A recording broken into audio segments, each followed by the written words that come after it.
Farewell, Cyrene. That doesn't sound as happy. What do we got? That don't sound good. I've played these 3, games before. 2, 1. Eyes open. Yeah, real talk. Cyrene's voice actor The is shooting great. star didn't arrive, but I know it might appear next time.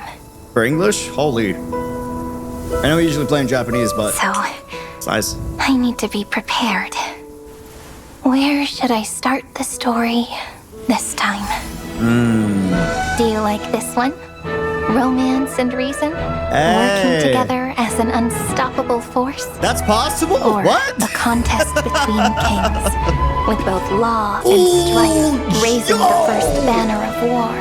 Wait, that would be a fire story, actually. Never parting, so that the world has twice as much warmth. Damn. I also see the Holy Maiden of Twilight returning upon a rainbow in triumph and again. Again The and tides again. rise and fall, with the ocean's songstress walking toward new life. And 2 beating hearts are finally honest with each other. And yet, all these warm tales still end with some small regrets. If fate only ever has one course, could this be just an overly naive dream? Could you give me more time, please? Emporius won't be forgotten. You shall fade when the flowers bloom, for every ending begets a beginning. Oh, it's a Infinity Stairwell reference. Let's try this. I forgot what it's called. Erase time Pretty. from eternity. And leave a blank space for the final story. As in remembrance or Hi, long time no see. Where should I start this time? Let me share a creative tip with you. Goodbye means hello. All right, it's your turn. At the very end, come imagine with me the true starry skies, just like my first hope. Would the shooting star come in like this, or this? Pity, I probably won't be around to see it, but we'll definitely meet again in the distant future. Then it's set. When the time comes, please once again call me Cyrene, okay? wait, so Cyrene, not the actual name. Is that what that's implying? Maybe overanalysis on my part, potentially? That was pretty. Now, that was cute. I think this is really nice to see because Cyrene's position in the story is so fascinating. I think it's geniusly well written, and the character gets a lot of, flack or a lot of hate. For one big flaw that Sawrail's kind of having right now with Cyrene specifically, where we haven't had much presentation or showcase of what Cyrene actually does for the story.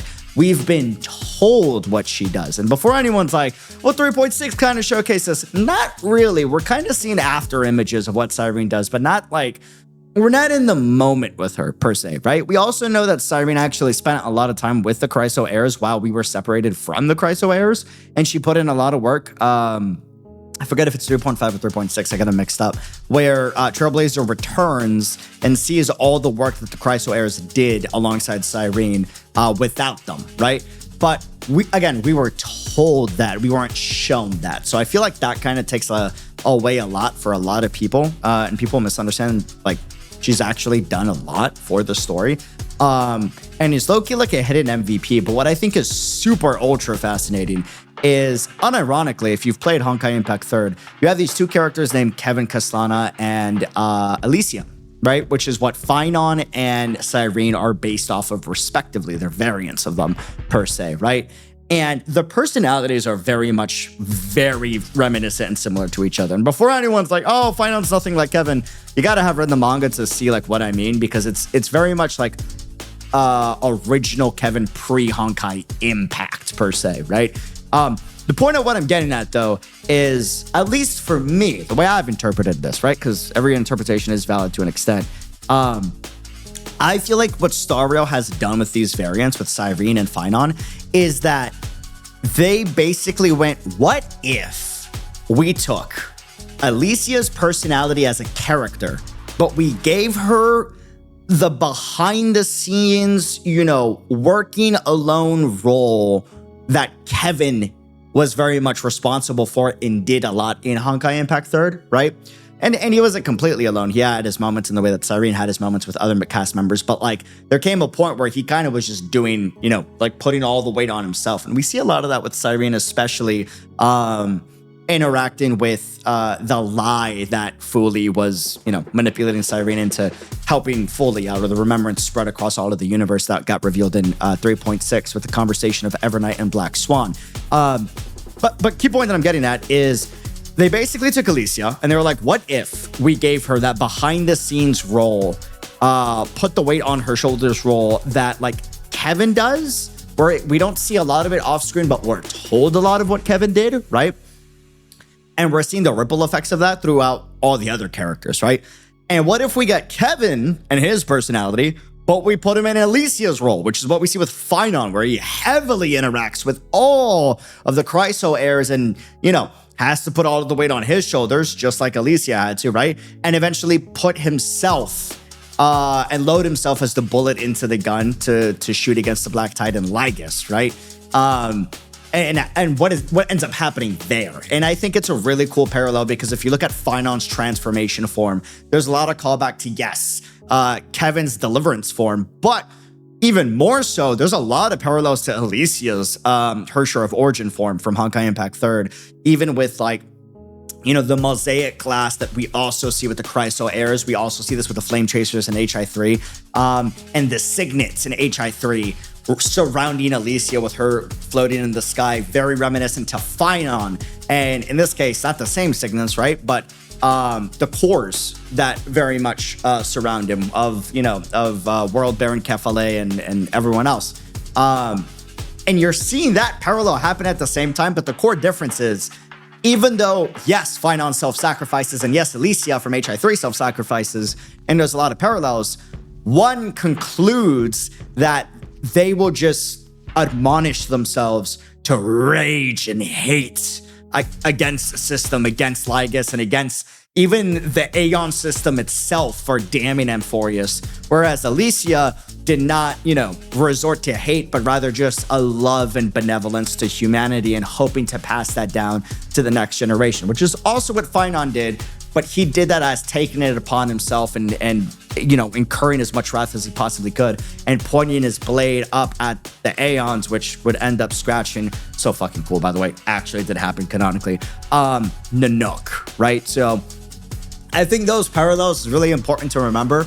And I think a lot of what Cyrene actually did is going to find, and that we've already been told that she did, is finally going to be shown in front of us in the way that they hid a lot of what Finon did, right? And I don't mean just like the Finon that we worked with. I mean the Finon of the previous, loops and cycles. That was Kaslana, right? With the K, and an H. Just like we were shown that in 3.4, finally, where we didn't see that beforehand, and we were just like, everyone, I mean, myself, I'm a little biased, but myself included was like, oh, dude, so I think that mix is going to be really, really good, and I think they have an opportunity to really crush it with Cyrene's character. But at the same time, there is a flaw that a lot of what she has done for, Amphorius itself has been a lot of, tell, don't show, and I'm sorry, little glass remembrance flashbacks, not even a proper flashback, just a little showcase, and then lines being told as we're going through the data center of the work that Cyrene did back in 3.6. That doesn't really count as show. I'm sorry, it just doesn't. So yeah, I think we're finally gonna get that in 3.7. I could be wrong, but we'll see what they do, and I'm excited for it. Till next time, take care of yourselves. Adios of the heck out of y'all. Thank you for the crazy support on all the videos, by the way, and the streams and the future content. I really appreciate it. Thank you so much. Leave a like if you liked the video. Let me know your thoughts in the comments down below. Are you a fan of Cyrene? Are you not a fan of Cyrene? Are you a fan of any of the Amphorius cast? What did you like? What have you not liked? What are you hoping to see in 3.7 for the finale that is Amphorius? Take care of yourselves. Love y'all. Adios. Till next time. Be unreal. Peace.